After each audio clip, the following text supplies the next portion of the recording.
दोस्तों, क्या कभी आपने सोचा है कि आप जैसा जीवन जी रहे हैं वो कहीं पहले से तय तो नहीं, कि आपके वर्तमान जीवन की डोर आपके पूर्वजन्म के कर्मों से बंधी तो नहीं।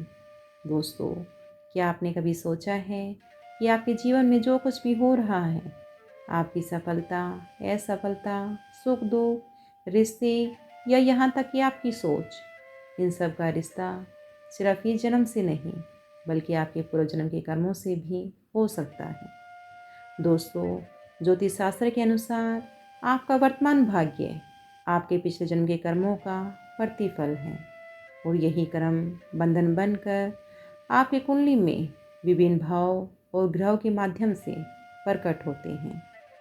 ज्योतिष शास्त्र के अनुसार हमारी कुंडली में ऐसे संकेत छिपे होते हैं जो बताते हैं कि पिछले जन्म में हमने क्या किया था और वो कैसे हमारे आज के भाग्य को बना या बिगाड़ रहे हैं। दोस्तों, एक बच्चा जिसे बिना सीखे श्लोक याद है, एक महिला जिसे पिछले जन्म के सपने आते हैं। दोस्तों, यह सब संयोग नहीं बल्कि संस्कार है पूर्व जन्म के। दोस्तों, आपने ऐसे बच्चे को भी देखा होगा जो बचपन से ही बुद्धिमान, शांत या आध्यात्मिक होते हैं। ये सब संकेत हैं उनके पूर्वजन्म के संचित कर्मों के।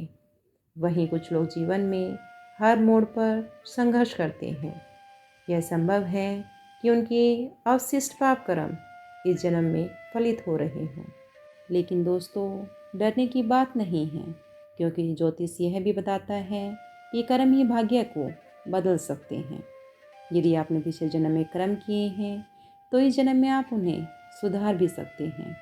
जब तक दान से कर्मों की शुद्धि होती है, ग्रहों की शांति और सुप्रभाव से जीवन सरल होता है। ध्यान, योग और संयमित जीवन पूर्व कर्मों को कमजोर कर सकता है। इसलिए अपने वर्तमान जीवन को समझें, ग्रहों को जानें और अपने जीवन को कर्मों से संवारें, क्योंकि इस जन्म की रेखा भले ही पूर्व जन्म में बनी हो, लेकिन उसका मोड़ इस जन्म में बदला जा सकता है। दोस्तों, अगर आप जानना चाहते हैं कि आपकी कुंडली में पूर्व जन्म के कौन से संकेत छिपे हुए हैं, तो दोस्तों वीडियो के अंत तक बने रहें, क्योंकि ज्योतिष केवल भविष्य नहीं बताता, यह अतीत का आईना भी दिखाता है। नमस्कार दोस्तों, मैं हूँ एस्ट्रोलॉजर ललिता स्वामी और आपका स्वागत है आपके अपने चैनल एस्ट्रोलॉजी विद ललिता स्वामी में। माता रानी आप सभी को खूब समृद्धि और तरक्की दे और उनकी असीम कृपा और आशीर्वाद आप और आपके पूरे परिवार पर सदैव बना रहे। दोस्तों, पंचम भाव से पूर्वजन्म के कर्मों और संस्कारों की झलक मिलती है। इस भाव में स्थित शुभ या अशुभ ग्रह यह संकेत देते हैं कि पिछले जन्म में हमने क्या कर्म किए थे और कौन से शुभ या अशुभ कार्यों का फल इस जन्म में मिल रहा है। दोस्तों, पंचम भाव में बैठे ग्रहों को पहचान कर और उनसे संबंधित कार्यों में बदलाव करके आप उनके उपाय करके इस जन्म की सभी समस्याओं का हल कर सकते हैं। दोस्तों, पिछले वीडियो में हमने पंचम भाव में सूर्य से लेकर बृहस्पति तक जाना कि किस तरह से इस भाव में बैठकर शुभ या अशुभ फल करते हैं। इसी क्रम को आगे बढ़ाते हुए आज की वीडियो में हम शुक्र, शनि, राहु और केतु ग्रह के बारे में जानेंगे। तो चलिए दोस्तों शुरू करते हैं पंचम भाव में शुक्र ग्रह की। दोस्तों, यदि आपकी कुंडली में शुक्र पंचम भाव में शुभ है तो यह संकेत करता है कि आप पूर्व जन्म में भोग विलास, सजावट, फैशन, सौंदर्य सेवा या रचनात्मक कार्य जैसे चित्रकला, संगीत या नृत्य से जुड़े हो सकते हैं। परंतु कभी कभी यह संकेत भी मिलते हैं कि प्रेम संबंधों या भौतिक सुखों की अति आसक्ति या किसी प्रेम में धोखा पूर्व जन्म के प्रमुख अनुभव रहे होंगे। शुक्र जब पंचम भाव में होते हैं तो इस जन्म में व्यक्ति अत्यधिक आकर्षक, सुंदरता और कला की समझ लेकर जन्म लेता है। प्रेम संबंधों में जल्दी आकर्षित होता है और कई बार प्रेम विवाह भी हो सकता है। संतान के रूप में सुंदर, रचनात्मक या कला में रुचि रखने वाले बच्चे पैदा हो सकते हैं। यदि शुक्र अशुभ हो तो प्रेम में धोखा, विवाह में असंतोष, विलासिता की आदतें, अनैतिक संबंध ये सब देता है। और कला, मीडिया और सौंदर्य के क्षेत्र में असफलता भी देता है। शुक्र पंचम भाव में यह संकेत देता है कि प्रेम, सौंदर्य और भोग विलास से जुड़े आपके कुछ अधूरे कर्म अभी बाकी हैं। आपको संभव है कि इस जन्म में भी इन्हीं विषयों की ओर बार बार खींचा जाए, जैसे कि अनियंत्रित आकर्षण, मोह या भोग की लालसा। कर्म बंधन विशेष रूप से प्रेम में की गई गलती, किसी को ठेस पहुंचाना या विपरीत लिंगी से जुड़े रिश्तों में बनी वासनात्मक प्रवृत्तियां हो सकती हैं। यह स्थिति कभी कभी पूर्व जन्म का कोई प्रेम संबंध जो इस जन्म में पति, पत्नी, प्रेम या प्रेमिका के रूप में लौटे हैं, ऐसा भी संकेत देती है। दोस्तों, यदि पंचम भाव में बैठे शुक्र के कर्म बंधनों से मुक्त होना चाहते हैं तो इस जन्म में प्रेम और वासना में अंतर समझें। पूर्व जन्म में प्रेम और मोह या वासना हावी रही हो, ऐसा हो सकता है। इस जन्म में भावनात्मक शुद्धता को अपनाएं, आकर्षण के पीछे सत्य भाव खोजें। अपनी कला या सौंदर्य का उपयोग सेवा के लिए भी करें। यदि आप सुंदरता, संगीत, लेखन, फैशन या कला से जुड़े हैं तो इसका उपयोग सिर्फ धन या दिखावे के लिए ना करें, बल्कि समाज या आत्मिक आनंद के लिए भी अवश्य करें। दोस्तों, इस जन्म में विशेषकर स्त्रियों के प्रति सम्मानपूर्ण व्यवहार बहुत ज़्यादा ज़रूरी है। इस जन्म में यदि आप संबंधों में ईमानदारी और जीवन में आध्यात्मिक प्रेम अपनाते हैं तो शुक्र आपके जीवन को अत्यंत सुंदर, रचनात्मक और प्रेमपूर्ण बना सकता है।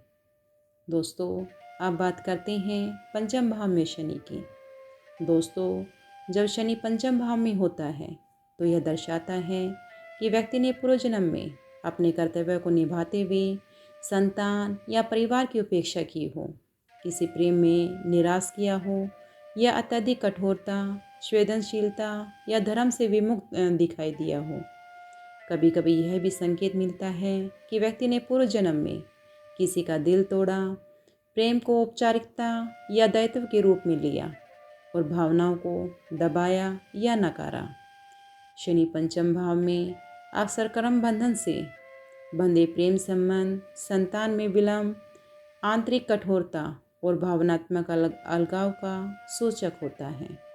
यह स्थिति दर्शाती है कि पूर्व जन्म में किए गए कर्मों के कारण इस जन्म में प्रेम और संतान के मामले में धैर्य, तप और त्याग का अभ्यास करना जरूरी होगा। दोस्तों, यदि शनि तुला, मकर या कुंभ राशि में हो या गुरु से युक्त या दृष्ट हो तो यह व्यक्ति को संवेदनशीलता, कर्मठता और बड़े लक्ष्य हेतु त्याग करने की शक्ति भी देता है। ऐसा व्यक्ति अनुशासन में रहकर जीवन जीता है। संतान भले देर से मिले परंतु निष्ठावान और जिम्मेदार होती है। यह व्यक्ति को बहुत गंभीर, व्यवहार में कठोर और वास्तविकता पर आधारित निर्णय लेने वाला व्यक्ति बनाता है। और इसी के साथ दोस्तों, यदि शनि वृश्चिक, कर्क, सिंह या राहु केतु के साथ या मंगल से पीड़ित हो तो यह दर्शाता है कि व्यक्ति को प्रेम में धोखा, संतान से जुड़ी चिंता, स्वास्थ्य समस्याएं या संतान प्राप्ति में देरी हो सकती है। संतान से अलगाव या निर्दयता का फल भुगतना पड़ सकता है। दोस्तों, शनि यहाँ आध्यात्मिक प्रगति के लिए तपस्या, कर्मयोग और वैराग्य का रास्ता सुझाता है। व्यक्ति का यह जन्म पूर्व जन्म के अधूरे उत्तरदायित्व को निभाने के लिए एक कार्मिक ऋण चुकाने का मंच है। पूर्व जन्म में शायद आपने विद्या का तिरस्कार किया था। इस जन्म में किसी रूप में शिक्षा, साधना या ध्यान से जुड़े, चाहे स्वयं सीखें या दूसरों को सिखाएं। संतानहीन लोगों की सहायता करें, किसी गरीब बच्चे की पढ़ाई, भोजन या स्वास्थ्य की सहायता करें। यह आपके कर्म बंधन को काटेगा। दोस्तों, चलिए अब बात करते हैं पंचम भाव में राहु की। दोस्तों, जब राहु पंचम भाव में होता है तो यह स्पष्ट संकेत देता है कि पूर्व जन्म में आपकी गहन, रहस्यमय या वर्जित इच्छाएं अधूरी रह गई थी, जो इस जन्म में आपको बार बार खींच रही है, कभी प्रेम में, कभी संतान में, कभी ज्ञान में। जब राहु पंचम भाव में होता है तो ये दर्शाता है कि व्यक्ति का पूर्व जन्म भ्रमित प्रेम, अनैतिक संबंध या अधूरी इच्छाओं और वासनाओं से जुड़ा हुआ था। यह स्थिति यह संकेत देती है कि व्यक्ति ने पूर्व जन्म में किसी संबंध में धोखा दिया या लिया हो सकता है। राहु माया का ग्रह है, इसलिए पंचम भाव में यह पूर्व जन्म में आकर्षण, वासना और अधूरी इच्छाओं की पूर्ति में लगे जीवन की छाया देता है। दोस्तों, यदि राहु शुभ ग्रहों के साथ या दृष्ट हो तो व्यक्ति को गूढ़ ज्ञान, गुप्त विद्याएं, शोध या राजनीति में सफलता दिला सकता है। यदि राहु शत्रु राशि में हो या शनि मंगल से पीड़ित हो तो यह दर्शाता है कि प्रेम में बार बार धोखा मिलेगा। व्यक्ति को ऐसा लगेगा कि उसे प्यार और मान्यता कभी पूरी तरह से नहीं मिलती। राहु के कारण पूर्व जन्म के अपूर्ण प्रेम संबंध इस जन्म में किसी कार्मिक साथी के रूप में वापस आ सकते हैं। संतान को लेकर भारी मानसिक चिंता बनी रहेगी। संतान विद्रोही, रहस्यमयी या गलत कार्यों की ओर आकर्षित हो सकती है। यह स्थिति व्यक्ति को तंत्र, गूढ़ साधनाएं या गुप्त भक्ति की ओर खींच सकती है। यदि राहु आध्यात्मिक ग्रहों से जुड़ा हो तो माया को पार करके आत्मबोध की दिशा में उन्नति संभव है, लेकिन यहाँ पर मोह छोड़ना अनिवार्य होगा। राहु आपको बहुत कुछ सीखने के लिए प्रेरित भी करेगा, लेकिन गर्व या भ्रम से दूर रहें। सही मार्ग से ज्ञान प्राप्त करना ही इस जन्म का लक्ष्य है।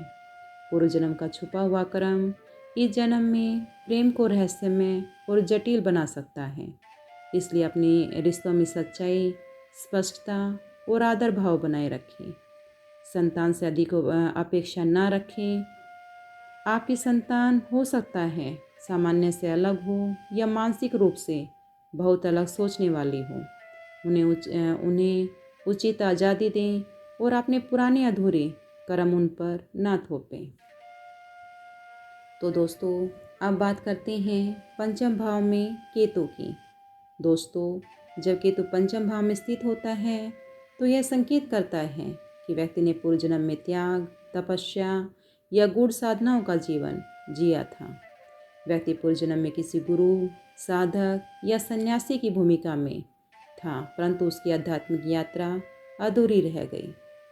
कभी कभी यह भी दर्शाता है कि व्यक्ति ने गुप्त प्रेम, अनजाना त्याग या वियोग का कष्ट झेला और वह भाव आज भी उसकी आत्मा में संचित है। यदि केतु शुभ हो तो व्यक्ति असाधारण मानसिक गहराई, शांत, संयमित स्वभाव और गूढ़ विषयों में रुचि लेकर जन्म लेता है।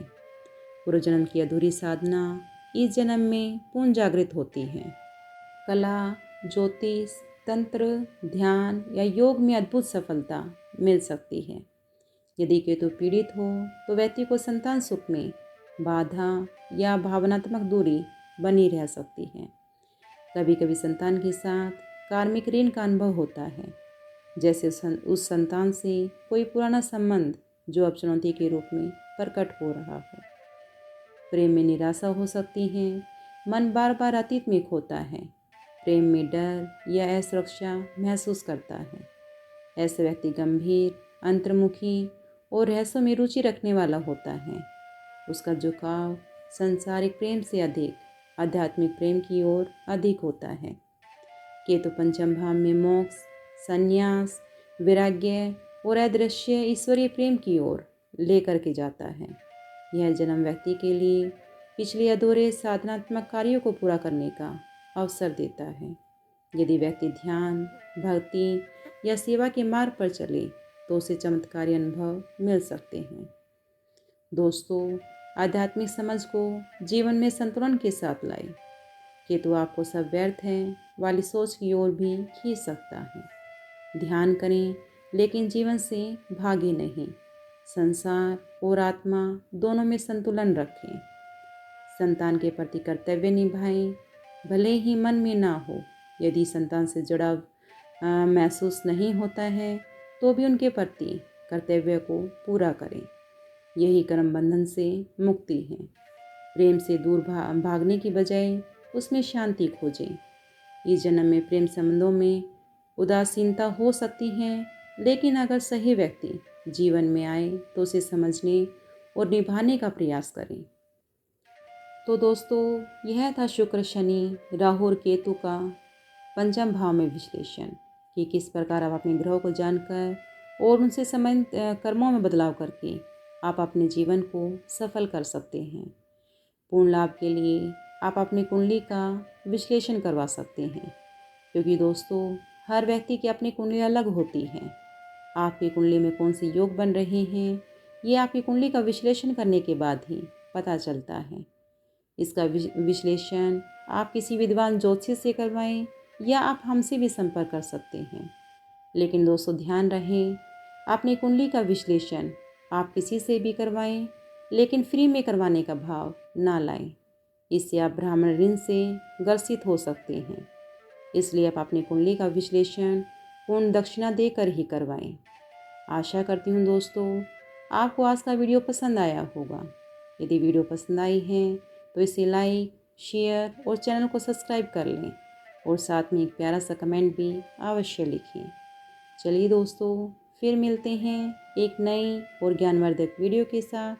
तब तक के लिए जय माता दी।